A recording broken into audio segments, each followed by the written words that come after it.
ZEE5 ಇರುವಾಗ ನೀವು ನಿಮ್ಮ ನೆಚ್ಚಿನ ಶೋಗಳನ್ನ ಎಂದಿಗೂ ಮಿಸ್ ಮಾಡಿಕೊಳ್ಳುವುದಿಲ್ಲ. ಅದು ಸಂಪೂರ್ಣ ಉಚಿತವಾಗಿ. ಅಖಿಲ, ರಾಣ ಈ ಊರಲ್ಲೇ ಇದ್ದಾನಂತ ಮಾತ್ರ ಗೊತ್ತಾಗಿರೋದು. ಅಷ್ಟಕ್ಕೆ ನಾವಿಷ್ಟು ನೆಮ್ಮದಿ ಕಂಡುಕೊಂಡಿದ್ದೀವಿ. ಆದರೆ ಪೊಲೀಸ್ ಅವ್ರಿಗೆ ಅವನ ಮನೇಲಿ ಇನ್ನೂ ಪತ್ತೆ ಮಾಡೋಕ್ಕಾಗಲಿಲ್ವಲ್ಲ. ನಾನು ಅದೇ ಆತಂಕದಲ್ಲೇ ಇದ್ದೀನಿ ರಘು.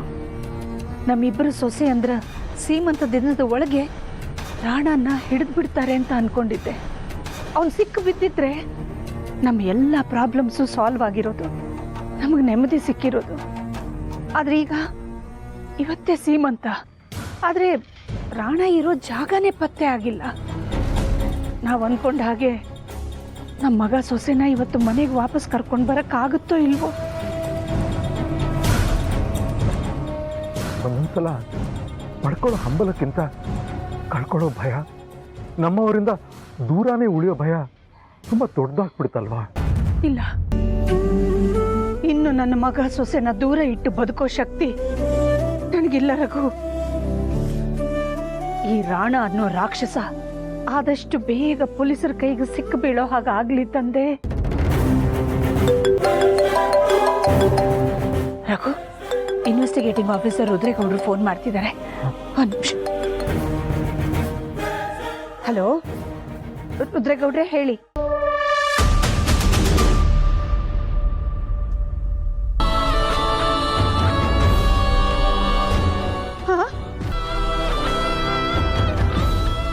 ಹೌದಾ?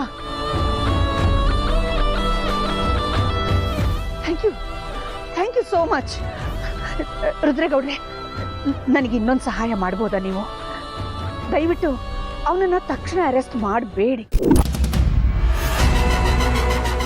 ಅವನಿಗೆ ನೀವು ಅವನನ್ನು ವಾಚ್ ಮಾಡ್ತಾ ಇರೋದು ಗೊತ್ತಾಗದೇ ಇರೋ ಥರ, ಅವನು ಅವನ ಮನೆಯಿಂದ ತಪ್ಪಿಸ್ಕೊಂಡು ಹೋಗದೇ ಇರೋ ಥರ ಒಂದು ಸ್ವಲ್ಪ ಹೊತ್ತು ಕಣ್ಣಿಡ್ಬೋದಾ? It's my humble request, please. Thank you so much. Raghu, police ಅವರು ರಾಣ ಮನೆ ಪತ್ತೆ ಮಾಡ್ತಿರ್ತಾನೆ. ಹೌದು. ಆದ್ರೆ ಅವನ ತಕ್ಷಣ ಅರೆಸ್ಟ್ ಮಾಡಿಸೋದು ಬಿಟ್ಟು ಅವನ ಮನೆಯಿಂದ ಎಲ್ಲೂ ಎಸ್ಕೇಪ್ ಆಗದಿರೋ ಹಾಗೆ ಅವನ ಮೇಲೆ ಒಂದು ಕಣ್ಣಿಟ್ಟರೆ ಸಾಕು ಅಂತ ಹೇಳಿದೆಯಲ್ಲ, ಅದು ಯಾಕೆಂತ ಗೊತ್ತಾಗ್ಲಿಲ್ಲ. ರಾಣನ್ಗೆ ನ್ಯಾಯಾಲಯ ಶಿಕ್ಷೆ ಕೊಡುತ್ತೆ. ಆದ್ರೆ ಅದಕ್ಕೂ ಮೊದಲು ಅವನು ನನ್ನ ಮಕ್ಕಳಿಗೆ ಮಾಡಿರೋ ಮೋಸ, ಕೊಟ್ಟಿರೋ ನೋವು ಏನು ಕಡಿಮೆನಾ ರಘು? ಅದಕ್ಕೆ ನನ್ನ ಮಕ್ಕಳ ತಾಯಿಯಾಗಿ, ಪಾರ್ವತಿಯ ಅತ್ತೆಯಾಗಿ ನಾನು ಅವನನ್ನ ಹೇಗೆ ಸುಮ್ಮನೆ ಬಿಡಕ್ಕಾಗುತ್ತೆ?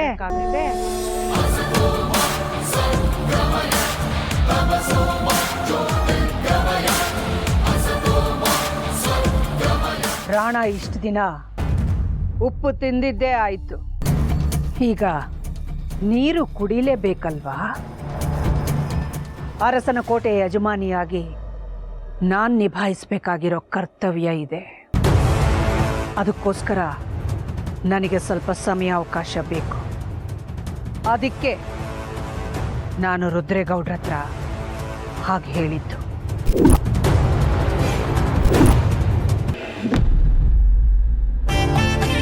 ದೊಡ್ಡ ಯಜಮಾನ್ರೆ, 5 ಜನ ಮುತ್ತೈದರಿಗೂ ಹೇಳಿ ಬಂದಾಯ್ತು. ಸಮಾರಂಭ ಶುರು ಆಗಕ್ಕೆ 10 ನಿಮಿಷ ಮುಂಚೆ ಬಂದ್ಬಿಡ್ತಾರೆ. ಓ, ಸೂಪರ್ ಸರ್ತಿ. ಆದರೆ ದೇವಸ್ಥಾನಕ್ಕೆ ಹೋಗಿರೋ ಪಾರ್ವತಿ ಇನ್ನೂ ಬಂದೇ ಇಲ್ವಲ್ಲ? ನಾನು ಬಂದಾಯ್ತು.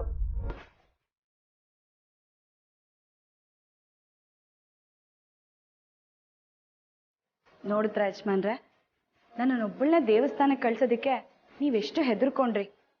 ಈಗ ನೋಡಿ ಎಷ್ಟು ಬೇಗ ದೇವಸ್ಥಾನಕ್ಕೆ ಹೋಗಿ ಎಷ್ಟು ಬೇಗ ಸುರಕ್ಷಿತವಾಗಿ ಬಂದಿದ್ದೀನಿ ಅಂತ.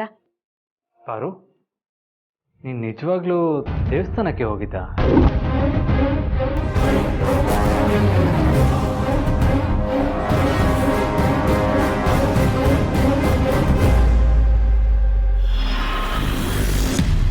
ಹೌದು, ಯಾಕೆ ಹೀಗೆ ಕೇಳ್ತಾ ಇದ್ದೀರಾ? ನಾನು ದೇವಸ್ಥಾನಕ್ಕೆ ಹೋಗಿದ್ದು, ಇವಾಗ ದೇವಸ್ಥಾನದಿಂದಾನೇ ಬರ್ತಾ ಇದ್ದೀನಿ. ಹಾಗಾದ್ರೆ ಪ್ರಸಾದ ಎಲ್ಲಿ?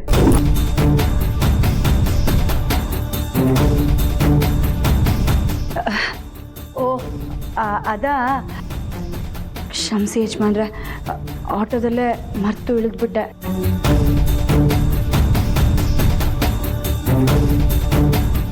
ಇದಕ್ಕೆ ಯಾಕೆ ಸಾರಿ ಕೇಳ್ತಾ ಇದೆಯಾ? ನೀನು ಯೂಶಲಿ ದೇವಸ್ಥಾನಕ್ಕೆ ಹೋದ್ರೆ ಪ್ರಸಾದ ತೊಗೊಂಬರ್ತೀಯಲ್ಲ, ಅದಕ್ಕೆ ಕೇಳಿದೆ. ಸದ್ಯ ಇವತ್ತಾದರೂ ಆಟೋಲ್ ಬಂದಿಲ್ಲ, ಅದೇ ಸಮಾಧಾನ ನಮಗೆ ಅಲ್ವಾ ದೊಡ್ಡ ಯಜಮಾನ್? ಹೌದು ಸರ್ತಿ. ಅಕ್ಕ, ನಾನು ಬಾವ ಸೇರ್ಕೊಂಡು ಡೆಕೋರೇಷನ್ಸ್ ಎಲ್ಲ ಮಾಡಿ ಮುಗಿಸಿದೀವಿ. ಅಪ್ಪ ಬಾವ ಸೇರ್ಕೊಂಡು ಅಡುಗೆ ಎಲ್ಲ ಮಾಡಿ ಮುಗಿಸಿದ್ದಾರೆ. ಮತ್ತೆ ನಾನು ಮೊಸರನ್ನಕ್ಕೆ ದಾಳಿಂಬೆ ಹಾಕಿ ರೆಡಿ ಮಾಡಿ ಇಟ್ಟಿದ್ದೀನಿ. ಸಾವಿತ್ರಕ್ಕನ ಹತ್ರ ಇನ್ನೊಂದೆರಡು ರೆಸಿಪಿ ಇದೆ, ಅದನ್ನ ಬಾವ ಮಾಡಿ ಮುಗಿಸ್ಬಿಟ್ರೆ ನಮ್ಮ ಗಂಡು ಮಕ್ಳು ಕೆಲಸ ಮುಗೀತು ಅಲ್ವಾ ಬಾಬಾ? ಹೌದು ಬಾ ಮೈದಾ.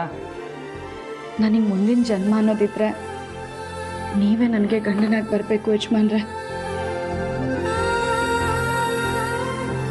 ಅಪ್ಪ, ನೀನೇ ನನಗೆ ಅಪ್ಪನಾಗಿ ಬರಬೇಕು. ಗಣಿ, ನಾನೇ ನಿನ್ನ ತಮ್ಮನಾಗಿ ಬಿಡ್ತೀನಿ ಬಿಡಕ್ಕ.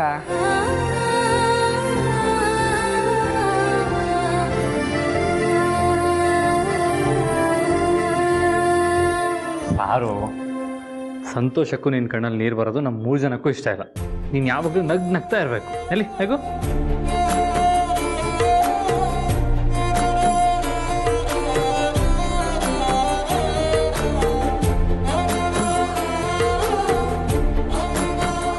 ಆರು, ಈಗ ಇನ್ನೂ 10:15, ಸೀಮಂತಕ್ಕೆ ಇನ್ನೂ ತುಂಬ ಸಮಯ ಇದೆ.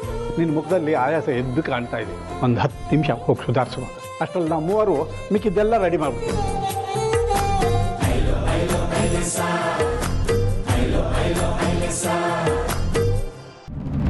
ದೊಡ್ಡ ಯಜಮಾನ್ರೆ, ಸೀಮಂತಕ್ಕೆ ಅತ್ತೆ ಮನೆಯವ್ರು ಕೊಟ್ಟು ಸೀರೆನೇ ಉಟ್ಕೋಬೇಕು.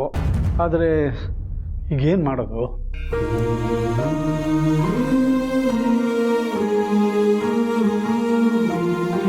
ದೊಡ್ಡ ಯಜಮಾನ್ರೆ, ನೀವು ಪಾರ್ವತಿ ಅರಸನಕೋಟೆಗೆ ಹೋಗಲಿಲ್ಲ ಅಂತ ಅಪ್ಪವರು ತುಂಬ ಮನಸ್ಸಿಗೆ ತೊಗೊಂಡ್ಬಿಟ್ಟು ಅಂತ ಕಾಣುತ್ತೆ.